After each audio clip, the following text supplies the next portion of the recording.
गणेशाय नमः। श्री जानकी वल्लभो विजयते।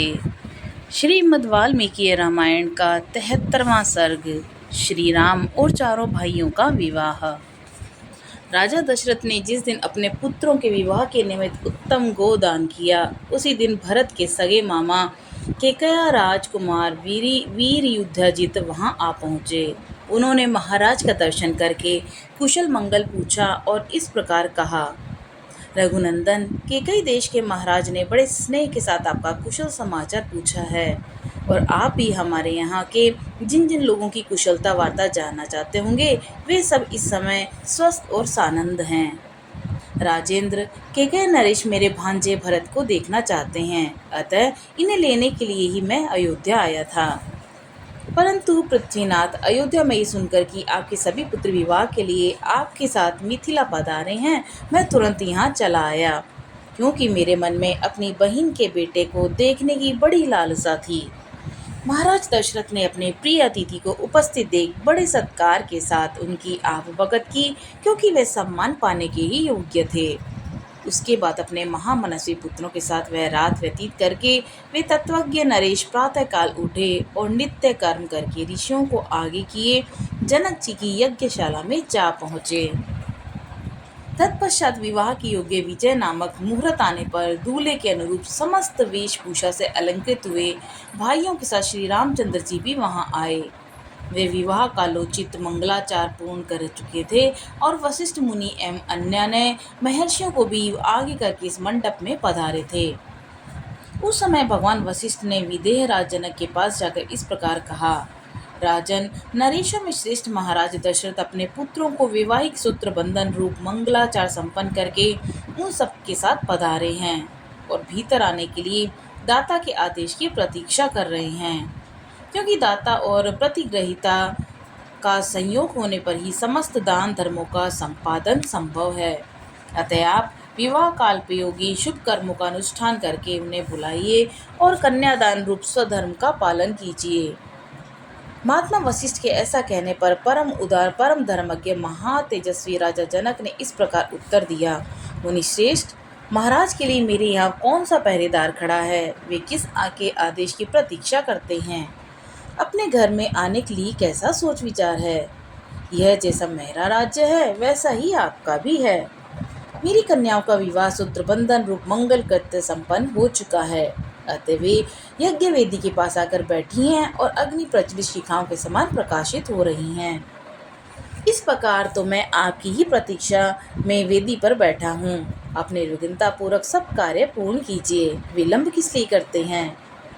वशिष्ठ जी के मुख से राजा जनक की कही हुई बात सुनकर महाराजा दशरथ उस समय अपने पुत्रों और संपूर्ण महर्षियों को महल के भीतर ले आए। उसके बाद विदेहराज ने वशिष्ठ जी से इस प्रकार कहा कि धर्मात्मा महर्षि, प्रभु आप महर्षियों के साथ लेकर लोकाभिराम श्री राम जी के विवाह की संपूर्ण क्रिया कराइए। तब जनक जी के साथ बहुत अच्छा कहकर महातपस्वी भगवान वशिष्ठ मुनि ने विश्वामित्र धर्मात्मा शतानंद जी को आगे करके विवाह मंडप के मध्य भाग में विधि पूर्वक वेदी बनाई और गंध और फूलों के द्वारा से चारों ओर से सुंदर रूप में सजाया। साथ ही फूलों के द्वारा चारों ओर से सुंदर मंडप को सजा दिया। बहुत सारी स्वर्ण पालिकाएं, यव के अंकुरों से युक्त चित्रित कलश, अंकुर जमाए हुए सकोरे, धूप युक्त धूप पात्र, शंख पात्र, शुनक अर्ध्य पूजन पात्र, खीलों से भरे हुए पात्र, धोए हुए अक्षत आदि समस्त सामग्रियों को भी यथास्थान रख दिया गया। इसके पश्चात महातेजस्वी मुनिवर वशिष्ठ जी ने बराबर कुशों की वेदी के चारों ओर बिछाकर मंत्रोच्चारण करते हुए विधि पूर्वक अग्नि स्थापन किया और विधि की प्रधानता देखते हुए मंत्र पाठ पूर्वक प्रज्वलित अग्नि में हवन किया।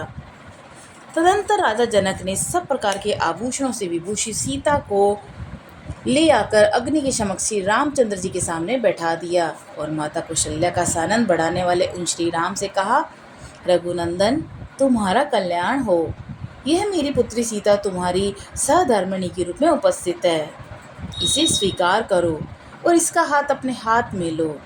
यह परम पतिव्रता, महान सौभाग्यवती और छाया की भांति सदा तुम्हारे पीछे चलने वाली होगी। यह कहकर राजा ने श्री राम के हाथ में मंत्र से पवित्र हुए संकल्प का जल छोड़ दिया। उस समय देवताओं ऋषियों के मुख से जनक के लिए साधुवाद सुनाई देने लगा।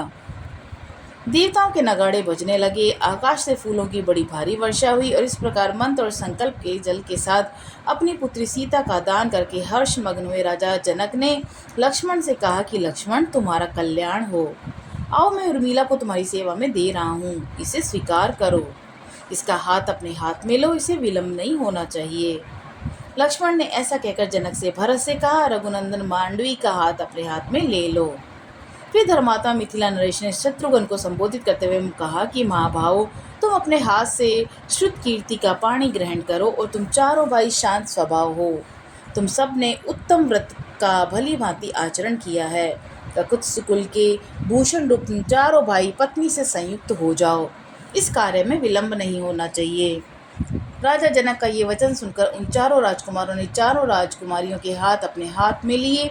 फिर वशिष्ठ जी की सम्मति से उन रघुकुल रत्न महामनस्वी राजकुमारों ने अपनी अपनी पत्नी के साथ अग्निवेदी राजा दशरथ तथा ऋषि मुनियों की परिक्रमा की और वेदोक्त विधि के अनुसार वैवाहिक कार्य पूर्ण हुआ। इस प्रकार आकाश से फूलों की बड़ी भारी वर्षा हुई और जो सुहावनी लगती थी, दिव्य दुदुम्बियों की गंभीर ध्वनि, दिव्य गीतों के मनोहर शब्द, दिव्य वाद्यों के मधुर घोष के साथ झुंड की झुंड अप्सराएं नृत्य करने लगी, गंधर्व मधुर गीत गाने लगे। उन रघुवंश शिरोमणि राजकुमारों के विवाह में वह अद्भुत दृश्य दिखाई दिया। शहनाई आदि बाजों के मधुर घोष से गूंजते हुए उस वर्तमान विवाह में उन महातेजस्वी राजकुमारों ने अग्नि की 3 बार परिक्रमा करके पत्नियों को स्वीकार करते हुए विवाह कर्म संपन्न किया। तदंतर रघुकुल को आनंद प्रदान करने वाली ये चारों भाई अपनी पत्नियों के साथ जनवासे में चले गए। तो राजा दशरथ भी ऋषियों और बंधु बांधवों के साथ पुत्रों और पुत्र वधुओं को देखते हुए उनके पीछे पीछे चले गए। इस प्रकार श्री वाल्मीकि निर्मित आश्रमण आदि काव्य के बालकांड में 73वां सर्ग पूरा हुआ। बोलो सियावर रामचंद्र जी की जय, पवन सुत हनुमान जी की जय।